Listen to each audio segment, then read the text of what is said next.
Je veux vous parler aujourd'hui de la façon de reconnaître quand Dieu vous aide. Parfois, nous traversons des saisons où nous nous demandons « Dieu, où es-tu » Rien ne semble changer, nos prières ne reçoivent pas de réponse. Mais je veux vous rappeler que Dieu travaille toujours, même quand vous ne pouvez pas le voir. L'Écriture dit dans Romains 8, 28 que toute chose concourt au bien de ceux qui aiment Dieu. Cela signifie que si vous marchez avec lui, il œuvre pour vous. Vous ne le comprenez peut-être pas maintenant, mais un jour vous regarderez en arrière et direz « C'était Dieu ». Je veux vous rappeler aujourd'hui que le simple fait de ne rien voir ne signifie pas que Dieu n'agit pas. Il travaille dans les coulisses, arrangeant les choses en votre faveur, alignant les bonnes personnes et les bonnes opportunités au bon moment. Pensez à une production théâtrale. Le public ne voit que ce qui se passe sur scène, les acteurs, les décors, les lumières. Mais derrière, toute une équipe travaille sans relâche. Machinistes, techniciens, metteurs en scène. Sans ce travail invisible, le spectacle ne pourrait exister. Il en est de même dans votre vie.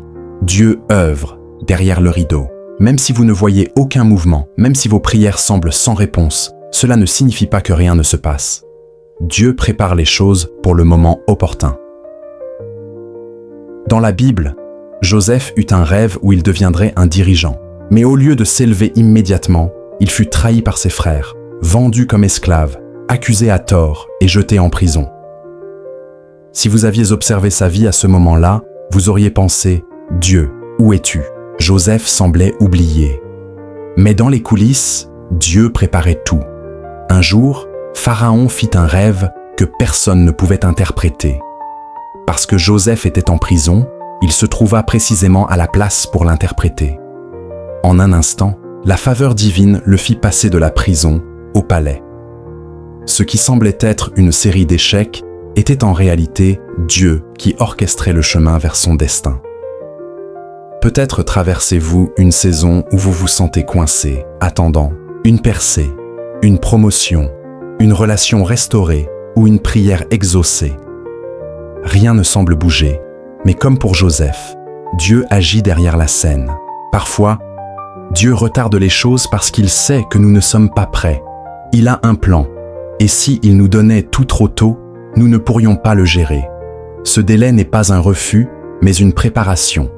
Dieu positionne les bonnes personnes, organise les bonnes opportunités, met en place des détails que vous ne voyez pas encore. Un retard ne signifie pas que vous êtes oublié. N'essayez pas de forcer les choses. Restez fidèle, en paix, et ayez confiance dans le timing parfait de Dieu. Ésaïe 60, 22 dit « Au temps fixé, moi, l'Éternel, je hâterai ces choses. » Remarquez qu'il n'est pas dit que vous devez les faire arriver par vos propres forces, ni vous inquiéter ou manipuler les circonstances. Dieu les fera arriver.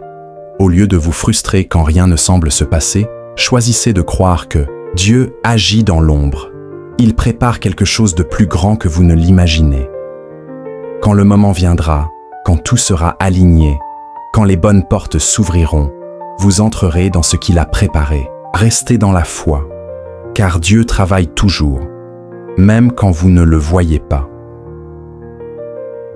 Avez-vous déjà fait face à une porte fermée dans la vie? Une opportunité qui n'a pas abouti? Un emploi que vous n'avez pas obtenu? Une relation qui s'est terminée? Un plan parfait qui s'est effondré? Il est facile de se décourager quand les portes se ferment. Mais aujourd'hui, je vous rappelle qu'une porte fermée n'est pas un rejet, c'est une redirection. Dieu n'est pas seulement le Dieu des portes ouvertes, mais aussi des portes fermées. Il voit la situation dans son ensemble quand nous n'en voyons qu'une partie. Ce qui semble une déception est souvent une protection divine. Imaginez que vous conduisez vers un événement important, pressé, mais vous rencontrez feu rouge après feu rouge. Vous êtes frustré, vous demandez pourquoi cela arrive. Mais vous ignorez qu'un accident se produit plus loin. Ces feux rouges ne vous retardaient pas, ils vous protégeaient. De même, dans la vie, les portes que Dieu ferme ne sont pas là pour vous punir, mais pour vous préserver. Cette relation qui n'a pas fonctionné, peut-être que cette personne n'était pas la bonne pour vous. Cet emploi que vous n'avez pas eu, il vous aurait peut-être éloigné de votre voie. Cet accord commercial qui a échoué, il aurait pu causer plus de stress que de succès. Quand une porte se ferme, plutôt que de vous décourager, changez votre perspective. Remerciez Dieu de guider vos pas, même à travers les portes fermées, car il a mieux en réserve. Dans la Bible, Paul voulait prêcher en Asie, mais Actes 16:6 dit que le Saint-Esprit les en empêcha. Paul, l'un des plus grands évangélistes, avait un plan, mais Dieu ferma la porte. Pas parce que Paul faisait mal, mais parce que Dieu avait quelque chose de plus grand. Paul fut redirigé vers la Macédoine, où il prêcha l'Évangile et conduisit beaucoup à Christ. Ce qui semblait une porte fermée était en réalité Dieu, ouvrant une porte plus impactante. Il y aura des moments où les choses n'auront aucun sens. Vous avez prié, cru, travaillé dur, mais la porte reste fermée. C'est là que vous devez faire confiance au plan supérieur de Dieu. Joseph eut un rêve de leadership, mais il affronta le rejet, la trahison et l'emprisonnement. Chaque porte semblait se fermer, mais Dieu le préparait pour quelque chose de plus grand. Devenir le second dirigeant d'Égypte. Si Joseph était devenu amer et avait abandonné à chaque porte fermée, il n'aurait jamais atteint son destin. Les portes fermées ne sont pas la fin. Elles font partie du processus. Certaines portes doivent se fermer pour que d'autres s'ouvrent. Parfois, nous nous accrochons à quelque chose de trop petit alors que Dieu a prévu bien plus grand. Ne restez pas trop longtemps focalisé sur une porte fermée, sinon vous risquez de manquer ce que Dieu est en train de faire. Ésaïe 43:19 dit « Voici, je fais une chose nouvelle. » Dieu dit « Si tu peux lâcher ce qui est derrière, je te montrerai ce qui est devant. » Parfois, une porte n'est pas fermée pour toujours, mais seulement pour l'instant. Dieu peut dire « pas encore ». Vous n'êtes peut-être pas prêt. Les bonnes personnes ne sont peut-être pas en place. Ne confondez pas une attente avec un non. Peut-être n'avez-vous pas eu cette promotion parce que Dieu prépare un poste encore plus grand. Peut-être cette opportunité n'a-t-elle pas abouti parce que Dieu veut vous donner bien plus que ce que vous demandez. Que faire quand une porte se ferme? Remerciez Dieu. Au lieu de vous plaindre, dites « Dieu, je te fais confiance. Je sais que tu as mieux en réserve. » Restez dans la paix. Gardez la bonne attitude. Cherchez la nouvelle porte. Ne continuez pas à frapper à une porte fermée. Cherchez celle que Dieu est sur le point d'ouvrir. Ne soyez pas découragés par les portes fermées. Dieu vous prépare pour quelque chose de plus grand. Ce qu'il a prévu pour votre avenir est bien au-delà de ce que vous imaginez. Au lieu de vous décourager quand les choses ne vont pas comme prévu, ayez confiance. Dieu travaille dans l'ombre. Cette porte fermée n'est pas la fin, c'est le début de quelque chose d'incroyable. Continuez à croire, continuez à faire confiance, car la bonne porte est sur le point de s'ouvrir. Je veux vous encourager aujourd'hui. Dieu prépare des percées sur votre chemin que vous n'avez pas vu venir. Vous priez peut-être pour quelque chose, vous travaillez dur, et vous vous demandez quand les choses changeront.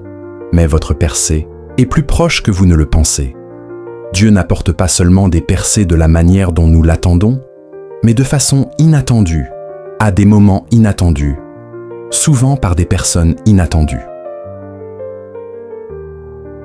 Dans la Bible, Dieu aime agir, soudainement.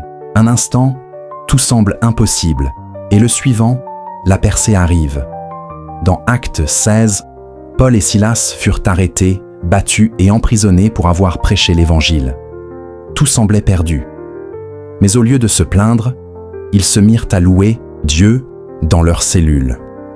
Soudain, un tremblement de terre secoua la prison.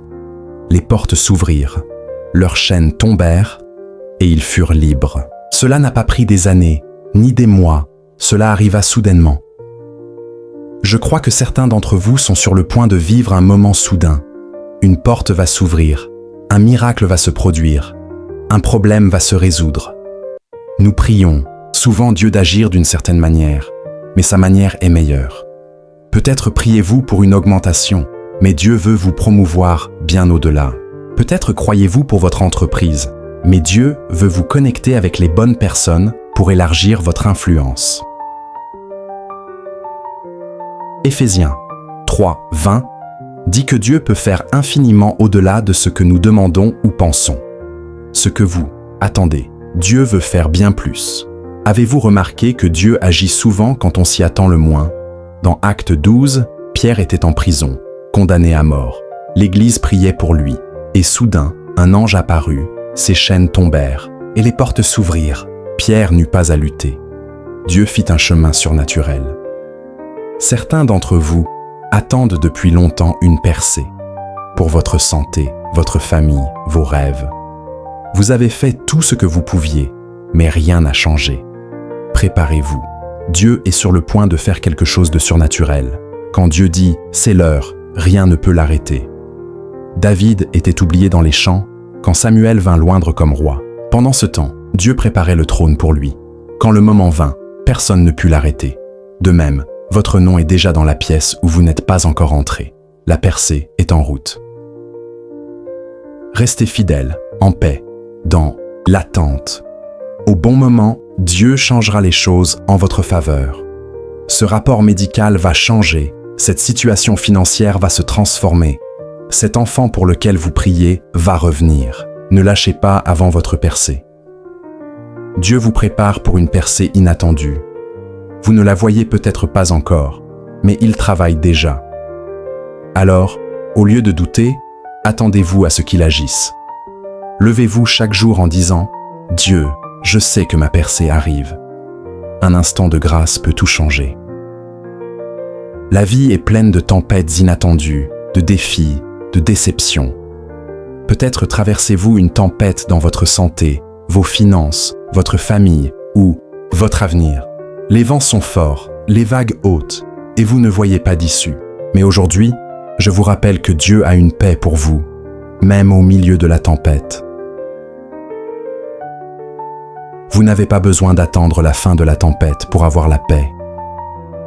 Dans Marc 4, Jésus dormait paisiblement dans la barque pendant la tempête. Les disciples, pourtant pécheurs expérimentés, paniquaient. Mais Jésus était en paix parce qu'il savait qui il était et qui était son Père. La vraie paix ne vient pas de l'absence de problèmes, mais de la présence de Dieu. Ésaïe 26, 3 dit « À celui qui est ferme dans ses pensées, tu assures la paix, la paix. » Quand vous choisissez de faire confiance à Dieu, de fixer vos pensées sur lui plutôt que sur le problème, il vous donne une paix incompréhensible. Le vrai danger n'était pas la tempête autour des disciples, mais la peur en eux. L'ennemi veut vous faire croire que vous êtes seul, mais Dieu est avec vous. La tempête peut être autour de vous, mais ne la laissez pas entrer en vous. Dans Matthieu 14, Pierre marcha sur l'eau vers Jésus. Tant qu'il garda les yeux sur lui, il fit l'impossible. Mais quand il regarda les vagues, il commença à couler. Tout ce sur quoi vous vous concentrez grandit dans votre vie. Concentrez-vous sur Jésus, pas sur la tempête. Dieu ne vous sort pas toujours immédiatement de la tempête, mais il promet d'être avec vous. Daniel dans la fosse aux lions, les 3 Hébreux dans la fournaise, Paul et Silas en prison. Dieu était avec eux. Le psaume 46, 1 dit « Dieu est notre refuge et notre force, un secours toujours présent dans la détresse. » Comment rester en paix? Priez au lieu de vous inquiéter. Philippiens 4, 6. Parlez avec foi, pas avec peur. Remplissez votre esprit de sa parole. Soyez reconnaissants. Vos tempêtes ne durent pas éternellement. Jean 16, 33 dit « Prenez courage, j'ai vaincu le monde. » Dieu vous bénit aussi à travers les bonnes personnes. Moïse avait Aaron, David avait Jonathan, Ruth avait Boaz. Vous n'êtes pas censé accomplir votre destin seul. Les bonnes relations vous encourageront, vous challengeront et ouvriront des portes. Parfois, Dieu retire certaines relations pour faire place aux bonnes. Ne soyez pas découragés quand les gens s'en vont. Dieu amène ceux qu'il faut. Psaume 37, 23 dit que l'Éternel affermit les pas de l'homme. Quand vous vous sentez épuisé, souvenez-vous, Dieu donne de la force aux fatigués. Ésaïe 40, 29. Sa grâce vous suffit. 2 Corinthiens 12, 9. Votre aide vient de lui. Psaume 121, 1, 2. Ne renoncez pas avant votre moisson. Galates 6, 9. Ésaïe 40, 31 dit « Ceux qui s'attendent à l'Éternel renouvellent leur force. Vous pouvez vous sentir faible, mais Dieu vous fortifie. » Le psaume 23, 4 dit « Quand je marche dans la vallée de l'ombre de la mort, je ne crains aucun mal, car tu es avec moi. Vous traversez cette vallée, elle n'est pas permanente. » Exode 14, 14 dit « L'Éternel combattra pour vous, et vous, gardez le silence. Dieu mène vos batailles, restez en paix, il travaille pour vous. »